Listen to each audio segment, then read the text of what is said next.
Olá, eu sou a Leca Rocha, atriz, e conto o seu caso virtual de relacionamento bizarro aqui. Ele continua, né, conversando com várias mulheres. Muitas já foram lá, mas eu fui aqui, fui pra casar, né? Eu já conversei com várias delas, todas apaixonadíssimas, meninas tudo sofrendo, enlouquecidas de amor por ele. Marta, idade 53 anos, profissão cabeleireira. Em 2023, a minha vida estava muito monótona. E eu conversando com a minha irmã, surgiu uma luz. Ela falou: Olha, tem um site de relacionamento que é bem legal, vai conversando, se distraindo, mas não se envolve com ninguém. O nome do aplicativo começa com Hi. Foi lá que eu conheci esse homem. Abdala, idade 55 anos, profissão advogado. Esse homem, ele me passou uma pureza, uma inocência, uma bondade enquanto eu conversava com ele, que eu nunca tinha visto antes em ninguém. Cada dia eu ia ficando um pouquinho mais apaixonada, envolvida, até eu senti que eu estava perdidamente enlouquecida por esse homem. Toda essa história durou 12 anos. E eu vou detalhar aqui para vocês. Já no começo, ele se declarava e dizia que eu era a escolhida para casar com ele. Só que ao mesmo tempo, e ele demonstrava isso com mensagens de amor e carinho, ele nunca me convidava para ir até a Turquia. Uma vez eu questionei e ele falou que estava se preparando para vir ao Brasil. Ele marcou uma data, me avisou que tinha comprado as passagens. E eu sou uma mulher muito humilde, muito simples, financeiramente também. Eu moro na região de Iguape, que fica muito longe do aeroporto. Então, para mim chegar até o aeroporto ia ser uma saga. Mas eu estava muito ansiosa e feliz com essa oportunidade. Eu ia gastar um dinheirão, mas eu não estava pensando nisso. E eu fiz das tripas o coração para conseguir chegar no aeroporto, para encontrá-lo. Quando eu cheguei lá, eu recebi uma mensagem de que ele não iria conseguir vir. Quando eu perguntei por quê, ele disse que tinha começado uma nevasca muito forte na Turquia e que ele não ia conseguir embarcar. Ele não ia conseguir pegar o avião. Tudo tinha sido paralisado. Eu me entristeci, mas falei: ok, você pega o próximo voo. E sem se explicar muito, ele disse que não poderia. Entre as nossas conversas, ele ia sempre adiando a vinda. Então, de junho foi para julho, agosto e nada. E eu fui me enchendo de ansiedade e de esperança com tudo que ele falava. E o meu desejo de encontrar esse homem, por tudo que ele fazia comigo virtualmente, foi ficando cada vez maior, até eu explodir e falar: chega. Eu decidi ir para Istambul, atrás dele. Eu vendi um pequeno terreno que eu tinha, comprei a minha passagem e fui encontrar com ele, para ficar uma semana juntos. Chegando lá, eu achei que ele ia apresentar a família, mas não. E eu também pensei que eu ia ficar na casa dele. Ele achou melhor que a gente ficasse num hotel. Ele disse que da próxima vez que eu fosse, aí sim ele iria me apresentar à família.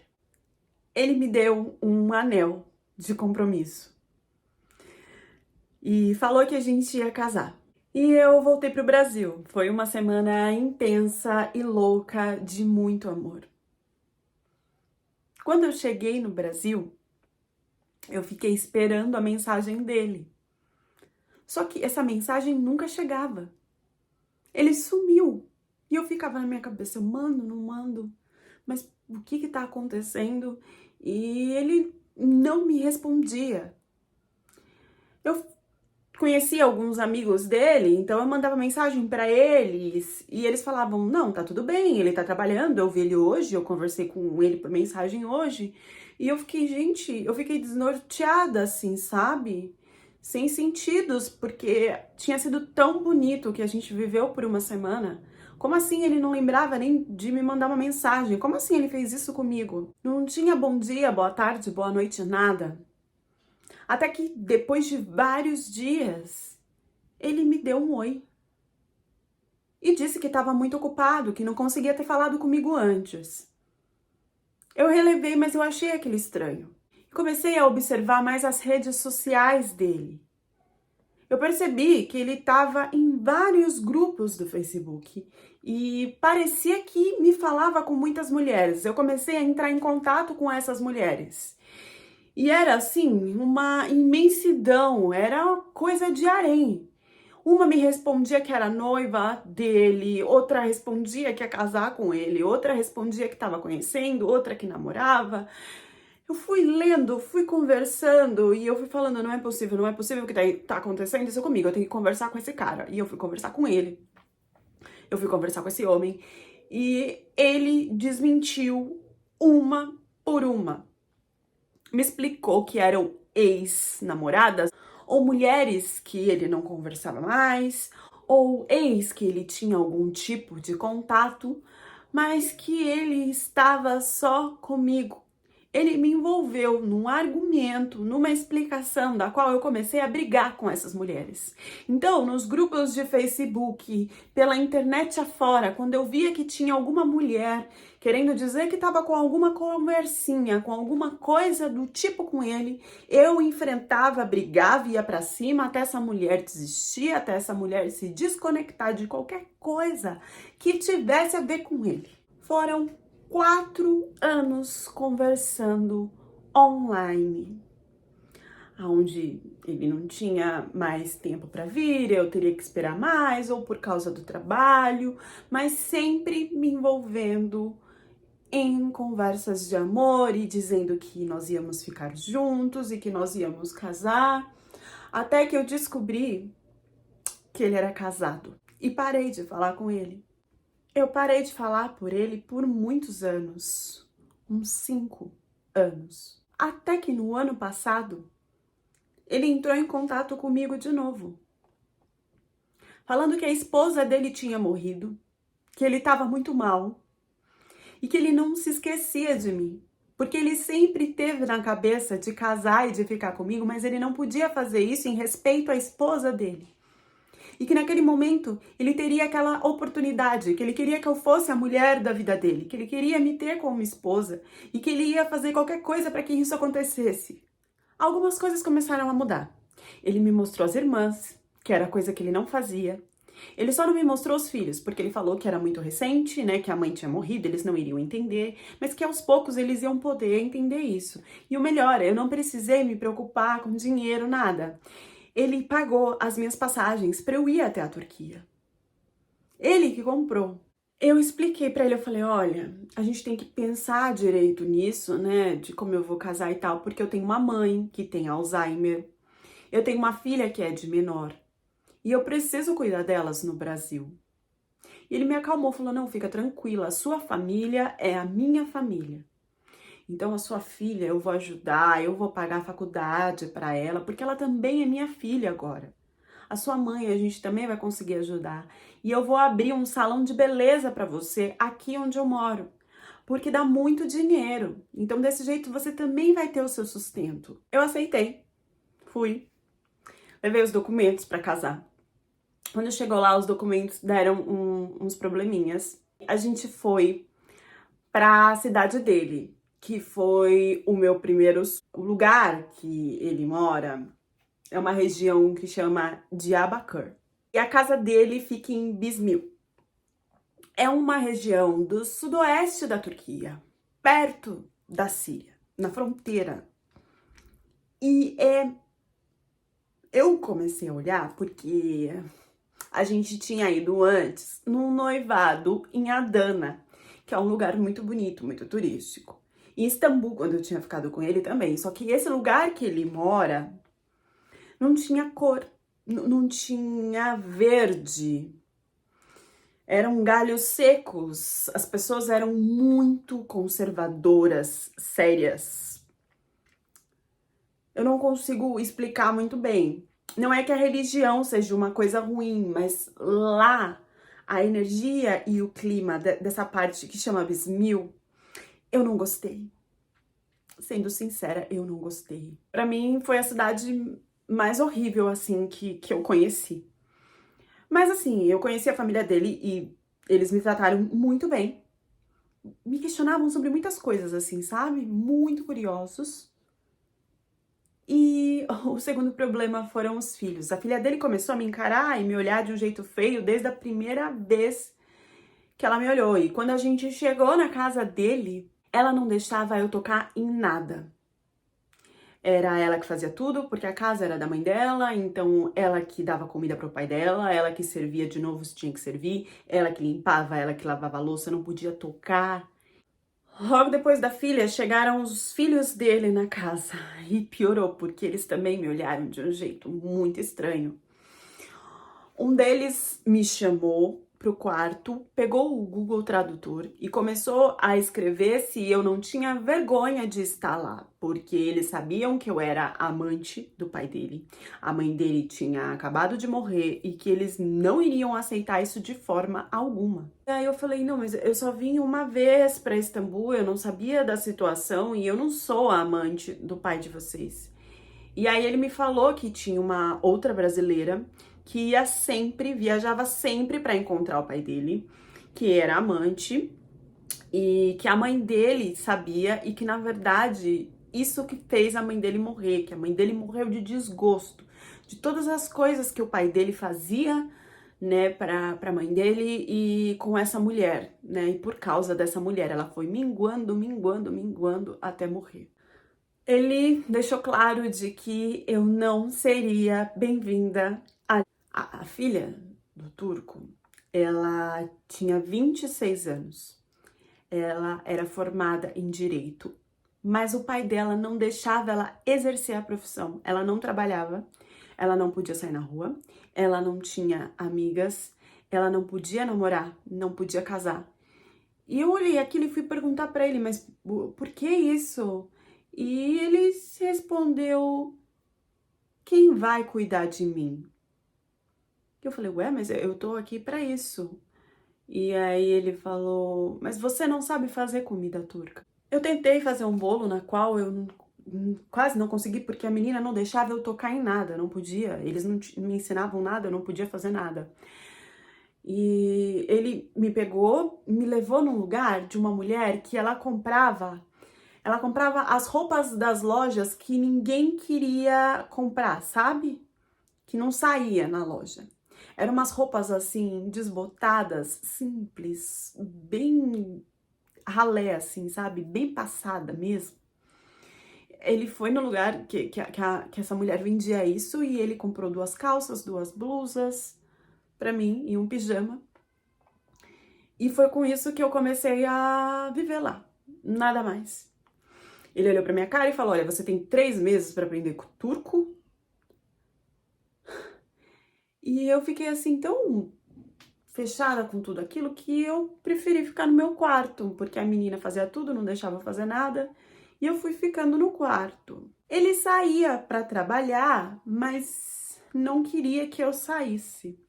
E eu fui percebendo que ele foi se distanciando. Quando eu vi que ele estava muito tempo no celular, eu tomei o celular da mão dele e pasmem. Tinha um monte de mensagem de brasileira. Eu fiquei louca, eu fiquei assim, doida. E eu bati de frente e falei, você é louco, você não pode fazer isso, o que você tá fazendo? E ele falou assim, diretamente, que isso era coisa de homem, que eu não tinha que me meter nessas coisas, que todo homem tinha o seu passatempo, o seu tempo de fazer essas coisas. Que aquelas mulheres não valiam nada pra ele, não valiam nem a unha do meu pé. Que eu era a esposa dele, que eu já estava ali casada com ele e que eu ia ter que engolir. A partir daí, ele simplesmente não deixava mais eu sair de casa. Eu ficava trancada no meu quarto o tempo inteiro. E ele só deixava eu tomar o café da manhã e a janta. Não tinha almoço. E eu comecei a passar fome, desesperada. E ele começou a cortar as coisas que ele comprava. Ele diminuiu tudo que ele comprava. Praticamente não tinha comida ou eles não davam pra mim, eu não sei. Além de eu começar a ficar muito mal e ficar cada vez mais presa, eu recebi uma mensagem da minha filha que ela estava precisando de ajuda financeira. E eu conversei com ele, e ele olhou e falou, ué, mas o que eu tenho a ver com isso? A sua filha tem os seus parentes lá, tem a mãe, tem a sua mãe, tem as tias, eu não vou ajudar, eu não vou mandar nada pra ela, não. E eu falei, mas você falou que ia cuidar da minha filha como se fosse sua filha e que ia trazer ela pra cá. E ele falou, eu vou trazer sua filha pra cá só daqui 3 anos, não é agora. E aquilo foi a morte pra mim. Eu falei, como assim 3 anos? Não, minha filha não pode ficar lá sem minha ajuda sem 3 anos. Eu não quero mais nada disso aqui, então. E aí ele começou que cada vez mais ele só ficava no celular, ele nem olhava pra minha cara, ele nem ficava perto de mim, eu ficava jogada no quarto, trancada, e ele no celular, e eu falei, olha, chega, você tá falando com um monte de brasileira, eu vejo que você tá online no Facebook, mas você não veio falar comigo, o que tá acontecendo? Eu não quero. E aí ele olhou nos meus olhos e falou, olha, eu não gosto de mulher ciumenta. Eu não gosto desse showzinho que você tá dando. Você fique quieta, você engula, porque eu tenho as minhas amigas, eu não vou deixar de fazer o que eu tô fazendo. E você fique quieta, porque senão a gente vai brigar. Falei pra ele que eu não aceitava isso e que então eu queria ir embora. Ele se transformou, elevou a voz, olhou pra mim e falou: "Você não volta pro Brasil. Você é a minha esposa agora. E eu jamais vou passar vergonha de alguém pensar que você voltou pro Brasil e que você quis se separar de mim. Isso aqui é uma vergonha. Você não quer que eu fique difamado aqui." Me enfiou no quarto. E dali eu não saía. Eu não podia sair. Eu lembrei de um amigo que eu tinha conhecido, um amigo dele que eu tinha conhecido na primeira vez. E eu tinha bloqueado, né, porque ele falou que não era pra eu ter contato com nenhum homem e tal. E dessa vez eu falei, vou desbloquear pra conversar, porque senão eu vou ter um ataque, eu preciso saber o que tá acontecendo. E o amigo dele se abriu comigo. O amigo dele foi bem direto comigo e falou, esse cara é psico. Ele acabou com a vida da esposa dele, com um tanto de brasileira que ele fez vir aqui até a Turquia e que ele usou como garota de programa e jogou fora. E todas essas mulheres, a esposa dele ficou sabendo de todas essas mulheres. Ela foi morrendo de desgosto, porque ela não podia falar nada, ela tinha que ficar presa, ela não tinha vida. E foi assim que ela minguou. E ele acabou com a vida dela. E agora ele vai acabar com a sua. Foge daí, arruma um jeito de sair daí sem ele ver. Esse amigo me fez prometer que eu nunca ia falar o nome dele, que eu nunca ia dar a identificação dele, porque o turco que eu tava, ele tinha um nome na região, ele é advogado, então ele tinha muito poder e esse amigo dele tinha medo de que ele prendesse ele, levasse ele pra polícia, acabasse com o trabalho dele ou acabasse até mesmo com a vida dele. Eu sentia nas palavras que ele tinha muito medo de que esse turco fizesse algum mal pra ele. Eu tava ficando sem ar, eu tava perdendo a minha pressão e eu saí do quarto, eu falei, não, eu preciso dar uma volta, eu preciso respirar. E eu queria só sair na frente do prédio, ele, não, você não vai sair desse quarto, você não sai daqui. Eu sei que eu fui ficando no quarto dias e dias. e eu não podia sair, e eu ficava lá e não tinha o que eu fazer, e eu só comia o pouquinho que eles davam, eu não tinha vida. Ele não me levava para lugar nenhum, ele não falava comigo, não tinha nenhuma interação. Eu ficava trancada lá no quarto, eu só saía se chegasse alguma visita. Aí ele pedia para eu colocar uma roupa bonita e para eu sorrir e fingir que eu era a esposa dele, porque eu não era a esposa dele, eu não tinha vida nenhuma, eu não sei por que ele estava me deixando ali trancada dentro daquele quarto. Eu fiquei dentro desse quarto por 5 meses, até que eu resolvi contar para uma amiga minha do Brasil. E ela me ajudou. Ela conhecia um grupo de missionários, pessoas que largam suas vidas no Brasil e vão para vários países para falar a palavra de Deus. Ela falou com esse grupo. E esse grupo falou que me ajudaria.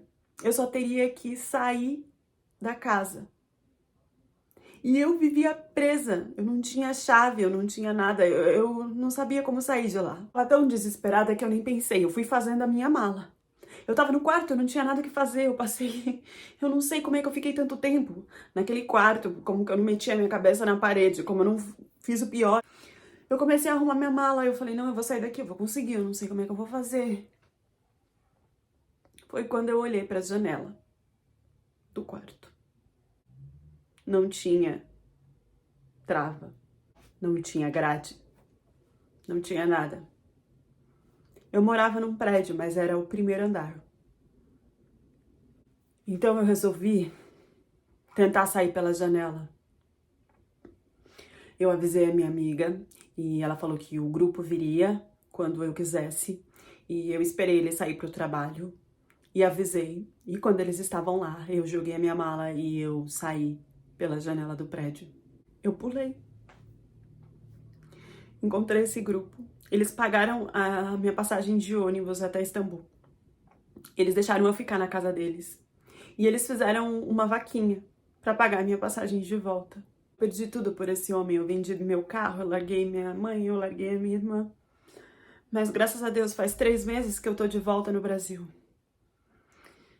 E ele continua na internet tendo respostas em posts, em comentários, em fotos e curtidas de muitas brasileiras. Muitas. Em alguns grupos, ele até fez um post e fala para brasileiras que eu sou interesseira, que eu fui lá só para ter o dinheiro dele. Ele fala coisas absurdas de mim e elas acreditam. Eu gostaria de deixar esse alerta porque ele é muito conhecido nos grupos de Facebook, nos sites. Ele é um homem que tá sempre lá postando foto e falando com várias e elas acreditando. E não adianta eu contar porque elas não me escutam. O que importa é que eu consiga sair desse pesadelo. Gente, esse cara, ele tá em todo lugar no Facebook, em grupo de Facebook, com um monte de mulher, um monte. Eu não posso colocar a foto aqui, mas vocês já perceberam que ou eu posto no Reels, ou eu posto no post da comunidade, sempre um print com uma parte, com alguma coisa que dá pra identificar. Sempre posto nos meus stories também, logo depois que eu posto o vídeo aqui. Sempre posto nos meus stories do Instagram, fica por 24 horas. Esse é o modo que eu achei de deixar algumas pistas, porque o YouTube não me deixa, né? Eu não é autorizado, eu posso até perder o canal, então eu não posso fazer isso aqui. O objetivo desse turco era ter uma mulher dentro de casa para dizer que era a esposa dele quando outras pessoas chegavam, só para apresentar. Esse tempo todo que ele ficou longe e depois voltou, tinha algum objetivo final ou era só isso mesmo? 12 anos de dedicação em uma relação entre indas e vindas para acabar dessa forma. Deixem a opinião de vocês nos comentários e até a próxima história do canal.